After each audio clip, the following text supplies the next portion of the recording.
Welcome to my channel and today we are going to discuss the important appointments. कोई भी exam हो, सभी में अपॉइंटमेंट्स आती ही हैं। सबसे पहले हम जानेंगे कि हमारे इंडिया के प्रेसिडेंट कौन है। तो हमारे इंडिया के प्रेसिडेंट हैं रामनाथ कोविंद। हमारे इंडिया के जो वाइस प्रेसिडेंट हैं वो हैं श्री वेंकैया नायडू। हमारे इंडिया के जो प्राइम मिनिस्टर हैं उनका नाम है नरेंद्र मोदी और वो 15 नंबर के प्राइम मिनिस्टर हैं। प्राइम मिनिस्टर जो होता है वो लोकसभा का हेड होता है। चीफ जस्टिस जो हैं वो एन वी रमना है और अटॉर्नी जनरल ऑफ इंडिया है Keku Venugopala. Attorney general of India. Chief election commissioner जो हैं इंडिया के वो हैं सुशील चंद्रा जो कि 24वें नंबर के हैं। और जो अदर इलेक्शन कमिश्नर हैं वो हैं अनूप चंद्र पांडे और राजीव कुमार। जो कैग हैं यानी कि कंट्रोलर एंड ऑडिटर जनरल वो हैं गिरीश चंद्र मुर्मू जो कि 4थे नंबर के हैं। और जो सीजीए हैं वो दीपक दास हैं। हमारे आर्मी के जो हेड हैं, आर्मी के प्रेसिडेंट, उनका नाम है मनोज मुकुंद नरवाने।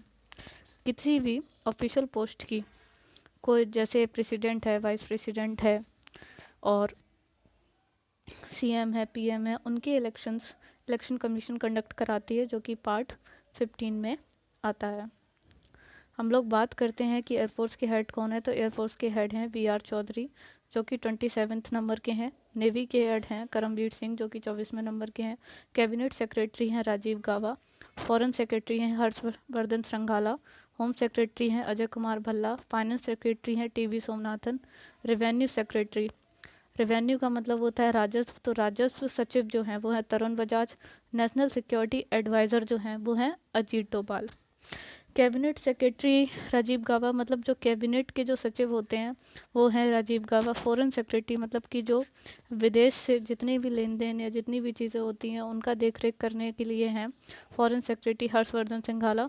होम सेक्रेटरी के लिए हैं अजय कुमार भल्ला। और फाइनेंस सेक्रेटरी यानी कि वित्त सचिव जो हैं वो टीवी सोमनाथन हैं। उसके बाद हम लोग अगर बात करते हैं कि नीति आयोग की, तो नीति आयोग के जो प्रेसिडेंट हैं वो हैं पीएम यानी कि नरेंद्र मोदी। और जो वाइस प्रेसिडेंट हैं नीति आयोग के वे हैं डॉक्टर राजीव कुमार। सीईओ जो हैं नीति आयोग के उनका नाम है अमिताभ कांत। प्रेसिडेंट जो है यूपीएससी के जो प्रेसिडेंट हैं उनका नाम है प्रदीप कुमार जोशी। और जो प्रेसिडेंट हैं 21वीं लॉ कमीशन की उसका नाम है बलवीर सिंह चौहान। अगर हम बात करते हैं कि एसएससी के प्रेसिडेंट कौन है, स्टाफ सिलेक्शन कमीशन के, तो वो हैं ब्रजराज शर्मा। प्रेसिडेंट कौन है 7th पे कमीशन के, तो वो हैं अशोक कुमार माथुर। और प्रेसिडेंट कौन है 14th फाइनेंस कमीशन यानी कि वित्त कमीशन के, तो वो हैं वाई वी रेड्डी।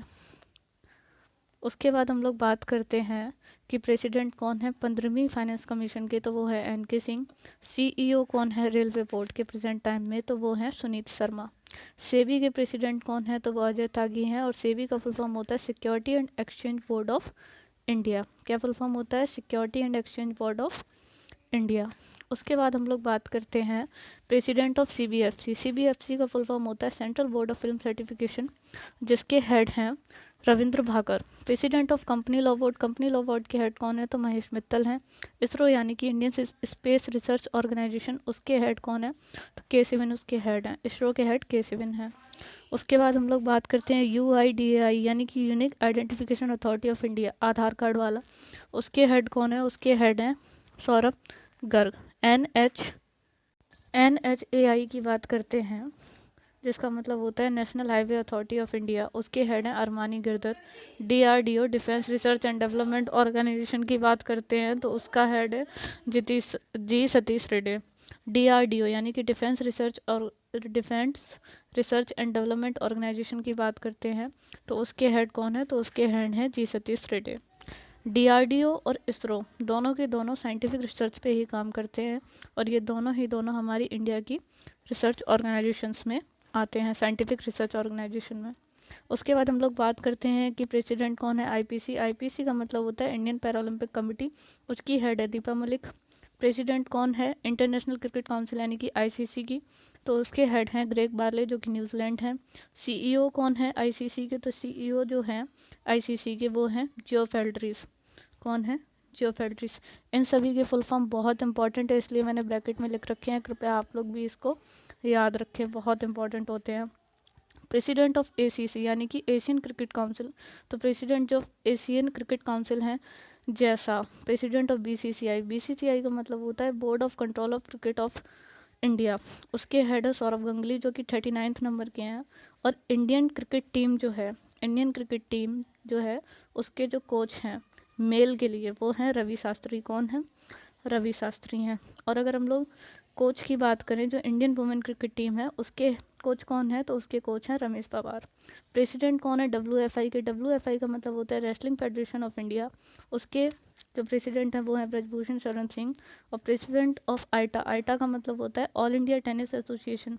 क्या मतलब होता है? All India association, all India tennis association, जिसके हेड हैं Anil Jain.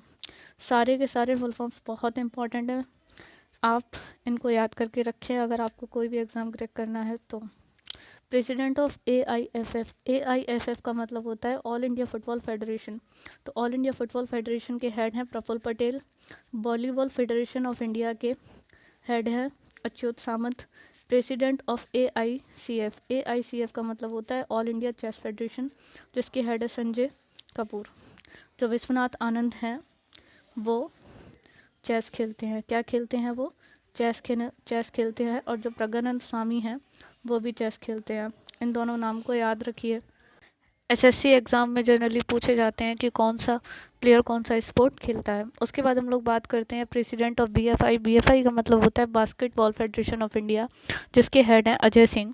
President of hockey India, Indian hockey के प्रेसिडेंट कौन है, तो Gyanendra Nigam. President of AFI, AFI का मतलब होता है एथलेटिक्स फेडरेशन ऑफ इंडिया, जिसके हेड हैं आदिल सुमरीवाला। कौन हेड हैं? Adil Sumariwala. President of hockey India की बात करी थी तो ज्ञानेंद्र निगम है। कौन है? ज्ञानेंद्र निगम। उसके बाद हम लोग बात करते हैं प्रेसिडेंट ऑफ आईओए, आईओए का मतलब होता है इंडियन ओलंपिक एसोसिएशन, उसके हेड है नरेंद्र बत्रा। कौन हेड है? नरेंद्र बत्रा। अभी जो एग्ज़ाम हुए थे एसएससी के उसमें ये क्वेश्चन पूछा गया था। प्रेसिडेंट ऑफ एएआई, एएआई के जो एएआई का मतलब होता है आर्चरी एसोसिएशन ऑफ इंडिया, इसके जो हेड हैं वो अर्जुन मुंडा हैं। और आप लोगों ने नोटिस किया था कि जो ट्राइबल मिनिस्टर हैं वो भी अर्जुन मुंडा हैं। इंटरनेशनल बैडमिंटन कमीशन की बात करें तो इंटरनेशनल बैडमिंटन कमीशन के हेड हैं Hemant Biswa Sharma. International badminton commission के हेड हैं हेमंत बिस्वा शर्मा। उसके बाद हम लोग बात करते हैं president of FIFA, FIFA related होता है फुटबॉल से, तो फीफा के हेड कौन है, तो फीफा के जो प्रेसिडेंट है वो हैं जियानी इन्फेंटानियो। कौन है? Gianni Infantino. President of IWF, IWF का फुल फॉर्म होता है इंटरनेशनल वेटलिफ्टिंग फेडरेशन। क्या होता है? International weightlifting federation. इसके हेड हैं सहदेव यादव। उसके बाद हम लोग बात करते हैं प्रेसिडेंट ऑफ एफआईएच, एफआईएच का मतलब होता है इंटरनेशनल हॉकी फेडरेशन। क्या मतलब होता है? International hockey federation. इसके जो हेड हैं वो है नरेंद्र बत्रा। कौन हेड है इसके? तो इसके हेड हैं नरेंद्र बत्रा। फीफा जो होता है ये रिलेटेड होता है फुटबॉल से। किससे रिलेटेड होता है? फुटबॉल से। तो जो इसके जो हेड हैं वो जियानी इन्फेंटानियो है। और ये बहुत ही ज़्यादा इम्पोर्टेंट है, ये जो फीफा वाला बात है, ये फीफा वाली बात बहुत ही ज़्यादा इंपॉर्टेंट है। उसके बाद हम लोग बात करते हैं कुछ इंपॉर्टेंट क्वेश्चन है हम लोगों के स्टैटिक जीके के। स्टैटिक जीके में मोस्टली चीज़ें पूछी ही जाती हैं जो कि बहुत ज़्यादा इंपॉर्टेंट होती हैं। सबसे ज़्यादा अगर बात करें तो अभी टीसीएस एग्ज़ाम कंडक्ट कराती है और वो सबसे ज़्यादा फोकस स्टैटिक पे रखती है। स्टैटिक हमेशा फैक्ट पूछता है जो आपके सारे सब्जेक्ट से निकल के आते हैं। तो अगर हम लोग बात करते हैं कि भीतरकनिका नेशनल पार्क कहाँ है, क्वेश्चन हम लोगों से पूछा गया है कि भीतरकनिका नेशनल पार्क कहाँ है, तो ये भीतरकनिका नेशनल पार्क जो है ये हमारा उड़ीसा में पड़ता है। कहाँ पड़ता है? उड़ीसा में पड़ता है। उड़ीसा की राजधानी क्या है? अगर आपसे कोई पूछ ले कि उड़ीसा की कैपिटल क्या है, तो उड़ीसा की जो कैपिटल है उसका नाम है भुवनेश्वर। उड़ीसा की कैपिटल का नाम क्या है? भुवनेश्वर। यहाँ पे एक चिल्का लेक पड़ती है। कैसी लेक पड़ती है? चिल्का लेक पड़ती है। चिल्का लेक जो है वो सॉल्ट वाटर लेक है। कैसी लेक है? सॉल्ट वाटर लेक है। उसके बाद हम लोग अपने दूसरे क्वेश्चन पे बात करते हैं। हम किसके बात करते हैं? दूसरे क्वेश्चन पे। जनरली हम लोगों ने देखा है कि स्टैटिक जीके में मोस्टली जो सबसे ज़्यादा टफेस्ट पॉइंट होते हैं वो होते हैं फ्लॉक डांसेस और होते हैं, डांस फॉर्म्स होते हैं, उनके डांसर्स होते हैं और ट्राइब्स होती हैं। ये सारी चीज़ें वो चीज़ें हैं फेस्टिवल्स वगैरह जो कि बहुत ही मुश्किल से आप इनको प्रिपेयर कर सकते हो, क्योंकि ये जल्दी हम लोगों के माइंड से स्किप हो जाती है। तो अगर हम लोग बात करें कि दलखई डांस फॉर्म कहाँ की है, कौन सी फॉर्म, दलखई डांस फॉर्म, तो जो ये आपकी दलखई डांस फॉर्म पड़ती है ये उड़ीसा की है। कहाँ की है, दलखई डांस फॉर्म जो है उड़ीसा की है। अभी हम लोगों ने पिछले क्वेश्चन में भी बात करी थी कि उड़ीसा में जो है भीतरकनिका नेशनल पार्क है और उड़ीसा में चिल्का लेक भी पाई जाती है। और उड़ीसा की कैपिटल क्या है, तो उड़ीसा की कैपिटल है भुवनेश्वर। उसके बाद हम लोग अपने नेक्स्ट क्वेश्चन पे आते हैं। ये सारे के सारे क्वेश्चन बहुत इंपॉर्टेंट हैं। तो नेक्स्ट क्वेश्चन हमारा है कि अल बरूनी हिस्टोरियन है वो किसके साथ आया था। क्या क्वेश्चन है कि अल बरूनी जो हिस्टोरियन है वो किसके साथ आया था, तो ये महमूद गजनवी के साथ आया था। किसके साथ आया था, महमूद गजनवी के साथ आया था। देखो अगर हम लोग बात करते हैं जीएस की, तो जीएस में सबसे मोस्ट इम्पॉर्टेंट जो पार्ट रहते हैं वो हमारे 4 ही रहते हैं, ज्योग्राफी, हिस्ट्री, इकोनॉमिक्स और पॉलिटी। इकोनॉमी का बहुत ही कम रोल होता है, रोल तब बढ़ता है अगर आप स्टेनो की बात करें जिसमें 50 मार्क्स का आता है, लेकिन अगर आप एमटीएस या सीएचएसएल की बात करते हैं तो इसका रोल सिर्फ 1-2 नंबर का होता है, मतलब बहुत माइन्यूट। और अगर हम लोग साइंस की बात करें तो साइंस में सबसे ज़्यादा अगर कोई सब्जेक्ट आता है तो वो बायो होती है। और बायो में सबसे ज़्यादा इम्पॉर्टेंट अगर कुछ होता है तो वो डिसीजेज़ होती हैं और विटामिन्स होती हैं और क्लासिफिकेशन होता है। इन 3 टॉपिक से बैक टू बैक क्वेश्चन आते ही रहते हैं, अभी ट्रेंडिंग में है। अब हम नेक्स्ट क्वेश्चन की बात करते हैं। नेक्स्ट क्वेश्चन हमारा है कि जो इटालियन ट्रेवलर था निकोला दी कुंटी, कौन था, इटालियन ट्रेवलर जो था निकोला दी कुंटी वो किसके रीजन में आया था, तो ये आया था देवराय फर्स्ट के रीजन में। किसके रीजन में आया था, तो ये देवराय फर्स्ट के रीजन में आया था। और ये हम जिस एम्पायर की बात कर रहे हैं उस एम्पायर का नाम है विजयनगर एम्पायर। किस एम्पायर की बात कर रहे हैं, तो हम विजयनगर एम्पायर की बात कर रहे हैं। जो ये देवराय फर्स्ट थे इनके ही कोर्ट में तेनालीराम पाए जाते थे और इन्होंने अपनी बुक लिखी थी अमुक्तमाल्यदा। कौन सी बुक लिखी थी इन्होंने, इन्होंने अपनी बुक लिखी थी अमुक्तमाल्यदा। और ये कहाँ से थे, कौन से वंश से थे, ये किस एम्पायर से थे, तो ये विजयनगर एम्पायर से थे। किस एम्पायर से थे, विजयनगर एम्पायर से थे। बहुत सारे बहुत सारे ऐसे ट्रैवलर हैं जो अलग अलग टाइम पे हमारे इंडिया में आते रहे हैं। आप लोगों ने देखा ही होगा कि किस तरीके से एक टाइम पे हम लोगों का इंडिया सोने की चिड़िया बोला जाता था। उसके बाद धीरे धीरे जैसे ही सारी जगह पे पता चला तो लोगों ने आना उसमें शुरू कर दिया और धीरे धीरे हम लोगों का ये भारत का पतन होना शुरू कर दिया। हम लोग बात करते हैं द हाईएस्ट पीक्स की। सबसे ज़्यादा इम्पोर्टेंट अगर ज्योग्राफी की बात करें तो फैक्चुअल चीज़ें बहुत ज़्यादा पूछी जाती हैं। फैक्चुअल चीज़ें इसमें काफ़ी तरीके से पूछी जाती हैं। फिजिकल ज्योग्राफी का पार्ट बहुत कम रहता है, ज़्यादातर इंडियन ज्योग्राफी पूछी जाती है, उसके फैक्ट्स पूछे जाते हैं जैसे कि रिवर है, हाँ हिल्स हैं, माउंटेन्स हैं, ऐसी सारी चीज़ें। और हाईएस्ट पीक्स तो हमेशा ही पूछते हैं। तो अगर हम लोग बात करते हैं कि हाईएस्ट पीक वेस्टर्न घाट की क्या है, तो वेस्टर्न घाट की जो हाईएस्ट पीक है उसका नाम है अनायमुड़ी। क्या नाम है, अनायमुड़ी। और वेस्टर्न घाट को हम लोग सह्याद्री बोलते हैं। क्या बोलते हैं, सह्याद्री। वेस्टर्न घाट को हम लोग सह्याद्री बोलते हैं। वेस्टर्न घाट का निकनेम क्या है, तो सह्याद्री वेस्टर्न घाट का निकनेम है। और इसकी हाईएस्ट पीक क्या है, तो इसकी हाईएस्ट पीक जो है अनायमुड़ी है। और ये 1600 किलोमीटर में फैला हुआ है। कितने में फैला है, 1600 किलोमीटर में फैला है। 2012 में यूनेस्को में आ गया था। 2012 में यूनेस्को में आ गया था। कब आया था, 2012 में यूनेस्को में आ गया था। मेरी कोशिश रहती है कि आपको यहीं पे सारी चीज़ें तैयार करा दूं, तो इसलिए एक बार फिर से रिवाइज करेंगे कि हाईएस्ट पीक क्या है वेस्टर्न घाट की, तो अनायमुड़ी है। उसके बाद हम लोग अपने सेकंड क्वेश्चन की बात करते हैं। तो आप लोगों ने जनरली देखा होगा कि अलग अलग इंसान की, मतलब जितने भी हमारे फ्रीडम फाइटर्स थे तो उनका अलग अलग निकनेम है और ये पूछा भी जाता है एग्ज़ाम्स में काफ़ी। तो अगर हम लोग बात करते हैं कि पंजाब केसरी किसका निकनेम है, तो पंजाब केसरी निकनेम है लाला लाजपत राय का। किसका निकनेम है, लाला लाजपत राय का। उसी तरीके से जो हमारे भगत सिंह जी थे, कौन थे हमारे भगत सिंह जी थे जो थे, उनका निकनेम था शहीद ए आज़म। क्या निकनेम था, शहीद ए आज़म उनका निकनेम था। और भी लोग हुए हैं जिनके अलग अलग निकनेम थे, जैसे जैसे नेताजी सुभाष चंद्र बोस की बात करें तो उनका निकनेम क्या था, उनका निकनेम था नेताजी। अगर हम लोग रविन्द्रनाथ टैगोर की बात करें तो उनका नेम क्या था? उनका निकनेम था गुरुदेव। और अगर हम लोग सरोजनी नायडू की बात करें तो सरोजनी नायडू का निकनेम था नाइटिंगेल ऑफ इंडिया। क्या निकनेम था? Nightingale of India. उसके बाद अगर हम लोग बात करते हैं कि सबसे ज़्यादा इम्पोर्टेंट तरीके से कौन सा टॉपिक जो है हम लोगों का हिस्ट्री का वो सबसे ज़्यादा आता है, तो 3 टॉपिक्स रहते हैं हम लोगों के, एक मॉडर्न, एक एंशियंट और एक रहता है मेडिवल। मॉडर्न हम लोगों को इसलिए अच्छी लगती है क्योंकि हम लोग उसके कैरेक्टर्स को जानते हैं, लेकिन अगर हम वहीं बात कर लें मेडिवल की और एंशियंट की, तो फिर हमें मेडिवल अच्छी लगती है क्योंकि हम लोग अपने टीवी शोज़ वगैरह या फिल्म से ये चीज़ देख लेते हैं कि अकबर थे या शाहजहाँ, इस तरीके की चीज़ें हम देख लेते हैं तो उनसे हम थोड़ा अवेयर हो जाते हैं, तो अटैचमेंट होता है। लेकिन अगर एंशियंट की बात करें तो हमें एंशियंट से बहुत ही कम अटैचमेंट होता है, इसकी वजह से हमें उसमें इतना इंटरेस्ट भी नहीं होता है। लेकिन अगर हम बात करें एग्ज़ाम के पॉइंट ऑफ व्यू से, तो एग्ज़ाम के पॉइंट ऑफ व्यू से अगर सबसे ज़्यादा कुछ इंपॉर्टेंट होता है तो वो मॉडर्न है। इसीलिए आपको मॉडर्न का एक एक पार्ट, एक एक चीज़ें सारी आनी चाहिए। अगर आपको डीप पढ़ना है तो आप 12th क्लास की एनसीईआरटी पढ़िए। लवानी कहाँ का फ्लॉक डांस है? लवानी जो है वो महाराष्ट्र का फ्लॉक डांस है। कहाँ का है? महाराष्ट्र का है। बहुत सारे फ्लॉक डांसेस हैं और बहुत सारे हर अलग स्टेट के अलग अलग फ्लॉक डांसेस हैं, और ये पूछे भी बहुत ज़्यादा जाते हैं। तो अगर हम बात करें कि लवानी फ्लॉक डांस कहाँ का है, तो ये महाराष्ट्र का है।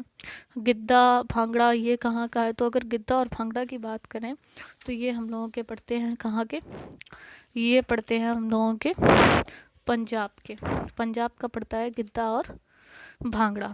उसी तरीके से अगर हम लोग यूपी की बात करते हैं, अपने यूपी की, तो अपने यूपी में कथक बहुत ही ज़्यादा, मतलब कथक जो है हम लोगों का फ्लॉक डांस है। कथक अपने यहाँ का फ्लॉक डांस है। उसके बाद हम लोग बात करते हैं कि कालाहारी डेजर्ट कहाँ पे पड़ता है, तो ये कालाहारी डेजर्ट जो है ये अफ्रीका में पड़ता है। कहाँ पड़ता है? अफ्रीका के बोट्सवाना में। फिर हम लोग अगर बात करते हैं और डेजर्ट्स की, तो बात करते हैं कि गोबी डेजर्ट कहाँ पड़ता है, तो गोबी डेजर्ट पड़ता है मंगोलिया में। कहाँ पड़ता है? मंगोलिया। मंगोलिया कहाँ पड़ता है? मंगोलिया पड़ता है एशिया में, और अगर आप मैप में देखेंगे तो चाइना के पास। उसके बाद हम लोग बात करते हैं कि सहारा डेजर्ट कहाँ पड़ता है, तो सहारा डेजर्ट पड़ता है हमारा अफ्रीका में। कहाँ पड़ता है? सहारा डेजर्ट पड़ता है हम लोगों का अफ्रीका में। Great Victoria, great Victoria lake जो है वो हम, ग्रेट विक्टोरिया जो है हमारा कहाँ पे पड़ता है, तो ग्रेट विक्टोरिया पड़ता है ऑस्ट्रेलिया में। और सबसे इम्पॉर्टेंट बात ये है जो पॉइंट नोट करने के लिए है कि यूरोप में कोई भी डेजर्ट नहीं है। यूरोप में कोई भी डेजर्ट नहीं है। एक बार हम लोग फिर से रिपीट करेंगे कि कालाहारी डेजर्ट जो है हम लोगों का बोट्सवाना में है, गोबी वाला जो मंगोलिया में है, सहारा वाला अफ्रीका में है। ठीक है।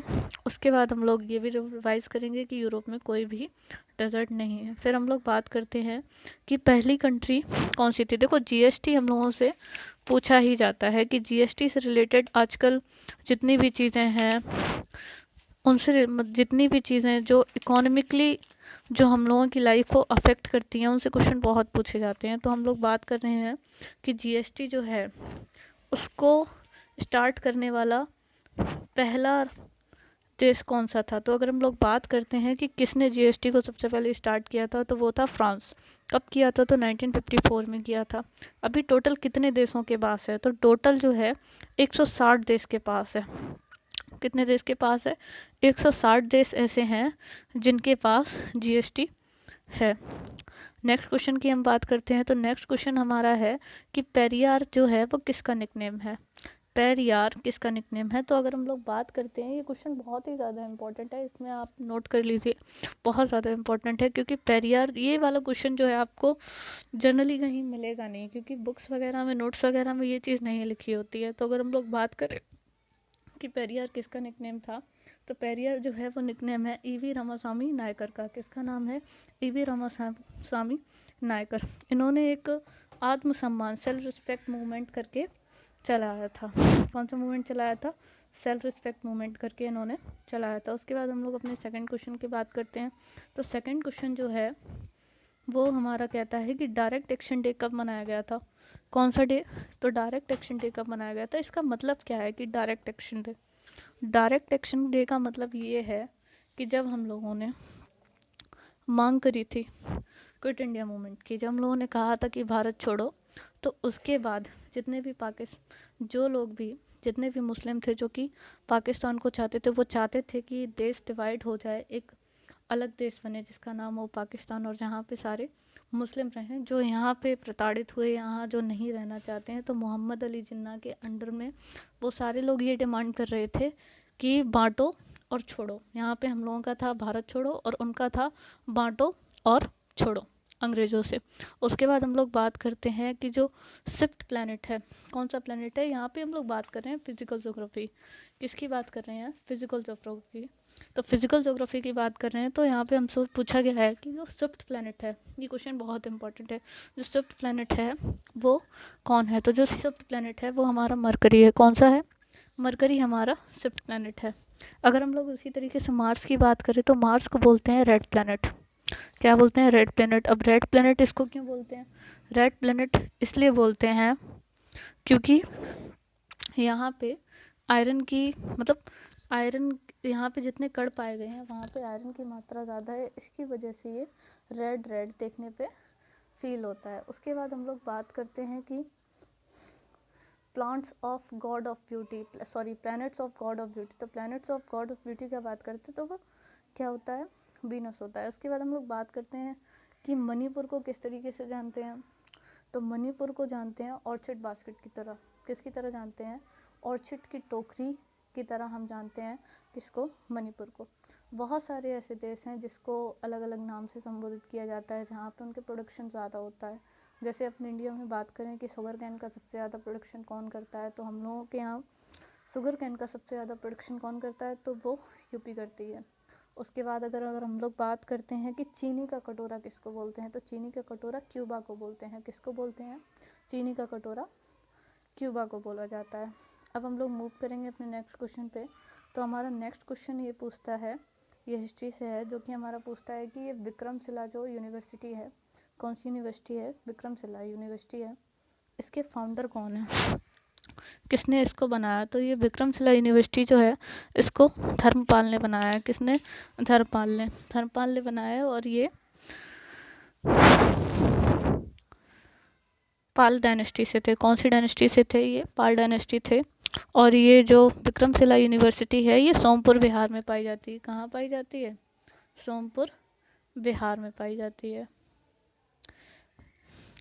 देखो एक क्वेश्चन पूछा जाता है कि जो सेकरनी फेस्टिवल है, सेकरनी फेस्टिवल वो कहाँ पे मनाया जाता है? ये क्वेश्चन मैंने नोट डाउन नहीं कर पाया, लेकिन आप नोट कर लीजिए कि सेकरनी फेस्टिवल कहाँ मनाया जाता है। तो ये नागालैंड में मनाया जाता है। कहाँ मनाया जाता है? नागालैंड में मनाया जाता है। उसके बाद हम लोग अपने नेक्स्ट क्वेश्चन पे जाते हैं। तो नेक्स्ट क्वेश्चन, बहुत ही क्वेश्चन पूछे जाते हैं कि कौन से डे पे, मतलब डेज से तो आना ही आना है, डेज से तो 1 से 2 क्वेश्चन आपको नॉर्मली देखने को मिल ही जाएंगे। तो हम लोगों से पूछा गया है कि 1 जुलाई को कौन सा डे मनाया जाता है, कि 1 जुलाई को कौन सा डे मनाया जाता है। तो 1 जुलाई को डे मनाया जाता है डॉक्टर्स डे। 1 जुलाई को कौन सा डे मनाया जाता है? डॉक्टर्स डे मनाया जाता है। स्टैटिक का ये बहुत इंपॉर्टेंट पार्ट है कि कौन से डे में, सॉरी कौन से डे को कौन सा डे मनाया जाता है, इसलिए आपको ये सारी चीज़ें याद करके ही रखनी चाहिए क्योंकि ये बहुत ज़्यादा आती हैं एग्ज़ाम में। इसके बाद हम लोग बात करते हैं कि ये करंट का क्वेश्चन है कि जो ग्रीन एटीएम प्रोजेक्ट है वो कहाँ, कौन से राज्य ने लॉन्च किया है? कौन सा प्रोजेक्ट है कि ग्रीन एटीएम प्रोजेक्ट है? तो ग्रीन एटीएम प्रोजेक्ट जो है वो हरियाणा ने लॉन्च किया है। किसने लॉन्च किया है? हरियाणा ने लॉन्च किया है। किसने लॉन्च किया है? हरियाणा ने लॉन्च किया है। ओके, ये जो पॉइंट क्लियर हुआ। करंट के लिए ज़्यादातर पूछी जाती हैं, अपॉइंटमेंट्स पूछी जाती हैं, और जितनी भी मतलब नई नई जो नियुक्तियां होती हैं, प्लस में जो जितने हाई कोर्ट्स के चीफ जस्टिस बदलते हैं उस तरीके से पूछते हैं। करंट बहुत इंपॉर्टेंट पार्ट है क्योंकि आजकल सभी एग्ज़ाम्स में बहुत ही भारी मात्रा में पूछते हैं। उसके बाद हम लोग बात करते हैं कि मोपला रिवोल्ट कहाँ हुआ था। बहुत सारे रिवोल्ट हैं। जब अंग्रेज़ों का अत्याचार बढ़ा भारतीयों पे तो अलग अलग जगह पे रिवोल्ट हो रहे थे, और जिसकी स्टार्टिंग आप लोगों को, अगर आप लोगों ने पढ़ा है तो आपको पता होगी कि 1857 की क्रांति से ये शुरू हुआ था जब मंगल पांडे ने गोली मार दी थी मेजर सर्जेंट को। तो तब से ही ये जो आग थी कि हमें अपने देश को आज़ाद करना है, ये तभी से जल गई थी। तो उसी के चलते ये मोपला रिवोल्ट कहाँ हुआ है, ये क्वेश्चन पूछा गया है। तो मोपला रिवोल्ट जो है वो केरल में हुआ था। कहाँ हुआ था? केरल में हुआ था। अब हम लोग बात करते हैं कि रंगनाथ टेम्पल कहाँ है। बहुत सारे इंपॉर्टेंट टेम्पल है और ज़्यादातर साउथ के टेम्पल्स पूछे जाते हैं कि रंगनाथ टेम्पल कहाँ है। तो रंगनाथ टेम्पल की अगर हम लोग बात करें तो ये श्रीरंगम में है। कहाँ है ये? श्रीरंगम में है। कहाँ पे पाया जाता है रंगनाथ टेम्पल? तो रंगनाथ टेम्पल जो है हमारा श्रीरंगम में पाया जाता है। अगर हम लोग बात करते हैं कि ओपन सर्कुलेटरी सिस्टम किसका होता है, तो ओपन सर्कुलेटरी सिस्टम जो होता है, ये बायो का क्वेश्चन है, बहुत इंपॉर्टेंट। ये होता है कॉकरोच का। किसका होता है? कॉकरोच का होता है। ठीक है। उसके बाद हम लोग बात करते हैं कि first person to receive Padma Vibhushan. Padma Vibhushan को रिसीव करने वाला पहला इंसान जो कि स्पोर्ट्स से बिलोंग करता है। इसमें थोड़ी मिसप्रिंट है, यहाँ पे स्पोर्ट नहीं लिखा हुआ है, लेकिन आप अपने नोट्स जब बनाएं तो इसको पॉइंट आउट जरूर कर लें कि पहला व्यक्ति जिसको पद्म विभूषण से पुरस्कृत किया गया हो और वो किसी खेल से संबंधित हो, तो वो थे विश्वनाथ। कौन थे? विश्वनाथ थे, जिनको सन 2001 में पुरस्कृत किया गया था। कब किया गया था? सन 2001 में पुरस्कृत किया गया था। आप लोगों से बहुत सारे प्लेयर्स की जो ऑटोबायोग्राफी है वो पूछते हैं, जैसे कि सचिन तेंदुलकर की ऑटोग्राफी पूछी जाती है तो वो होती है playing it my on way. ठीक है। उसी तरीके से लिटिल मास्टर किसकी है? तो लिटिल मास्टर है सुनील गावस्कर की। इस तरीके के क्वेश्चन बहुत ज़्यादा पूछती है एसएससी। स्पोर्ट्स की स्टेटिक बहुत ज़्यादा आती है। स्वच्छ भारत मिशन कब स्टार्ट हुआ था? बहुत सारे मिशन जो है गवर्नमेंट आए दिन लॉन्च करती रहती है, और फिर जिसकी जो सरकार होती है, जैसे बीजेपी की सरकार चल रही है तो मोस्टली वो आपसे बीजेपी की ही पूछेंगे, जो बीजेपी ने काम किया है। तो बीजेपी ने एक 2014 में एक स्कीम चलाई थी जिसका नाम था स्वच्छ भारत मिशन।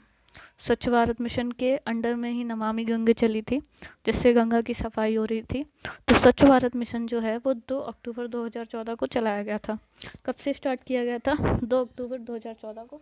और इसका जो टारगेट था कि कब तक हमें मतलब पूरे भारत को स्वच्छ बनाना है, तो इसका टारगेट था 2019 तक। अगर आप लोगों को ये वीडियो अच्छा लगा हो, इन्फॉर्मेटिव लगा हो या हेल्पफुल रहा हो, तो प्लीज़ चैनल को सब्सक्राइब करिए और शेयर करिए। प्लीज़ जितना ज़्यादा शेयर